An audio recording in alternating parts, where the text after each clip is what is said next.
E aí pessoal, beleza pura com todos vocês? Vamos começar o nosso curso de farmacologia aqui da Escola de Ciências da Vida. Um dos tópicos mais importantes para todos os profissionais da área da saúde, porque quando nós trabalhamos nos conceitos de se tratar doenças, muitas das abordagens utilizam medicamentos, drogas e tudo isso a gente estuda na farmacologia. Então nesta primeiríssima aula vamos começar falando um pouco da ciência da farmacologia.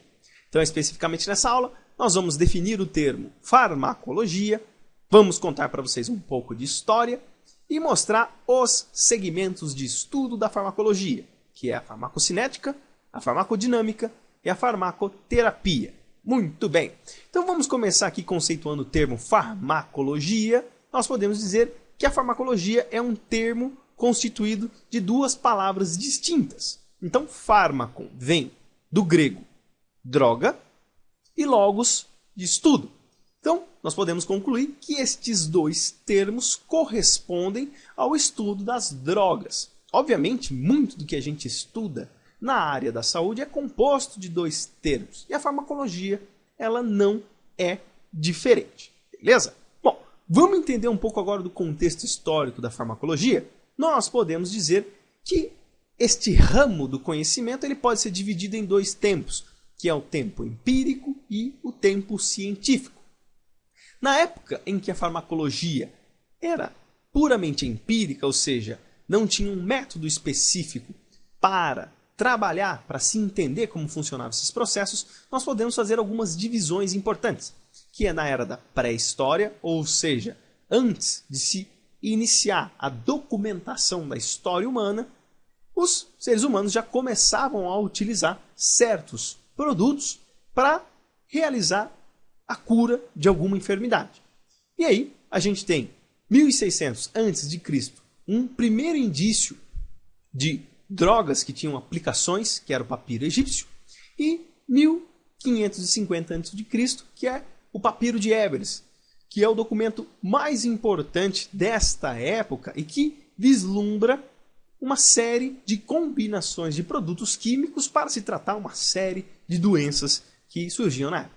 E no período científico, nós podemos dizer que ele vai começar a partir do século XIX, mais precisamente falando, em 1847. Demorou muito tempo para a farmacologia de fato se tornar uma ciência. A gente vai explicar isso já já. Bom, falando especificamente do período empírico, as pessoas nesta época não aplicavam o método científico, ou seja, não utilizavam uma metodologia para se tratar certos tipos de doenças. Eles utilizavam uma série de combinações de produtos que são dos mais diversos. Por exemplo, vermes, metais pesados e crânio de homem morto. Todas essas combinações que você pode encontrar lendo o papiro de Ébers encontram-se lá. Então eles verificavam que uma série de pessoas que apresentavam alguns sintomas, caracterizados de uma maneira diferente da qual são caracterizadas hoje, eles utilizavam a combinação ou algum desses produtos, né? E se apresentasse melhora, eles continuariam usando. A prerrogativa que eles utilizavam para poder usar esses produtos é que, naquela época, acreditava-se que todas as doenças, independente de qual fosse, era um desígnio dos deuses, uma punição pelo indivíduo ter sido uma pessoa ruim.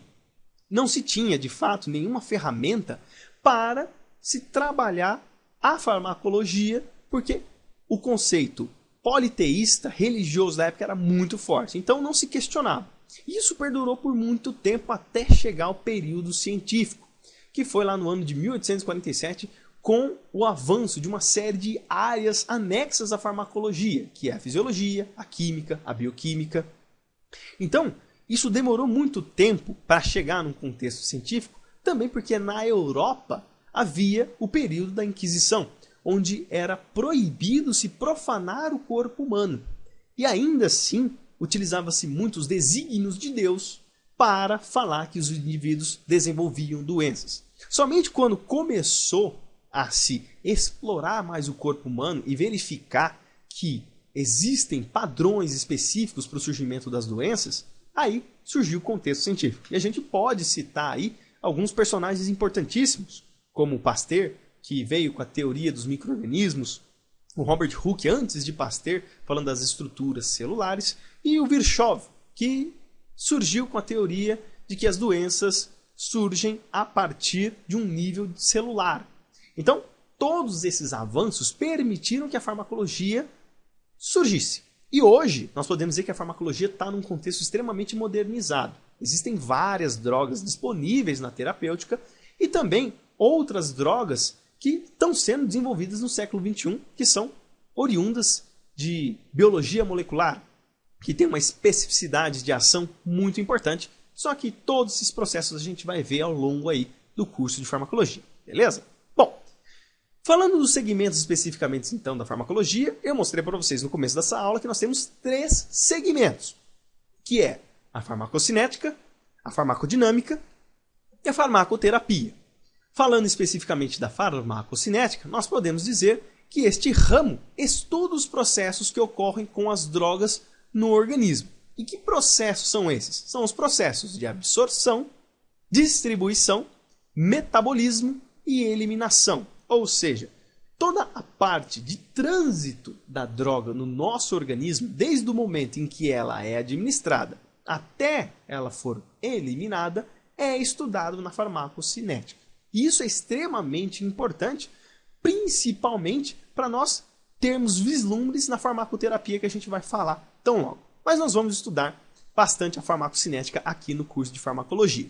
Falando agora da farmacodinâmica, nós podemos dizer que a farmacodinâmica é um ramo que estuda os mecanismos de atuação das drogas no organismo. Ou seja, de que maneira certa droga vai promover um efeito biológico no nosso organismo. Como é que ele vai interagir com os produtos das nossas células para desencadear esta resposta. Então, nós podemos dar um exemplo do ácido acetil salicílico, que é uma droga que é responsável por inibir uma enzima específica chamada de ciclooxigenase, tanto a isoforma 1 como a isoforma 2. O bloqueio da atividade desta enzima diminui os processos inflamatórios. Então nós temos uma resposta farmacodinâmica, como o ácido acetil salicílico atuou para diminuir a resposta pró-inflamatória. E por fim, falando da farmacoterapia, nós podemos dizer que corresponde à união da farmacocinética e a farmacodinâmica para desenvolver uma terapia medicamentosa. E para explicar isso, a gente pode dar um exemplo. No caso, o captopril 25 mg, tomar 2 vezes ao dia para controlar a pressão arterial. Então nós temos um tempo específico, que é 2 vezes ao dia, uma dose específica, e o efeito que ele vai desencadear, que é diminuir a pressão arterial. Então, isso a gente estuda na farmacoterapia, que é um contexto mais clínico. Nós não vamos ficar evidenciando mecanismos de ação das drogas, como nós iremos ver na farmacodinâmica, e nem tampouco ficar analisando especificamente de que maneira a droga se distribui no organismo. Nós fazemos um compilado geral e, na terapia, nós utilizamos as melhores ferramentas da farmacocinética e da farmacodinâmica para ter uma terapia adequada para o paciente. Beleza, pessoal? Bom, essas são as referências que nós vamos utilizar ao longo aí do curso de farmacologia. A referência principal é do Goodman e Gilman, as bases farmacológicas da terapêutica, e também temos uma referência anexa que é a farmacologia do Hangdale, que é muito bom também, é bem mais resumido do que o Goodman e Gilman, mas você pode também utilizar esta referência para estudo. Beleza, pessoal? Bom, então é isso aí, espero que vocês tenham gostado dessa aula. Se vocês gostaram, não deixa nunca de contribuir com o seu joinha. Quanto mais vocês fizerem isso, mais o YouTube enxerga o nosso trabalho e mais pessoas são beneficiadas com o nosso conteúdo. E não esquece de participar clicando aqui no botão inscreva-se e também participa lá do grupo e da página da Escola de Ciências da Vida no Facebook. Tem o meu Facebook particular, se vocês quiserem me adicionar também podem. E participem lá do canal do YouTube e da página do professor Rogério Gozzi, o nosso querido parceiro aqui do YouTube. Beleza, pessoal? Então é isso aí. Forte abraço a todos, fiquem com Deus e até a próxima aula, se Deus quiser.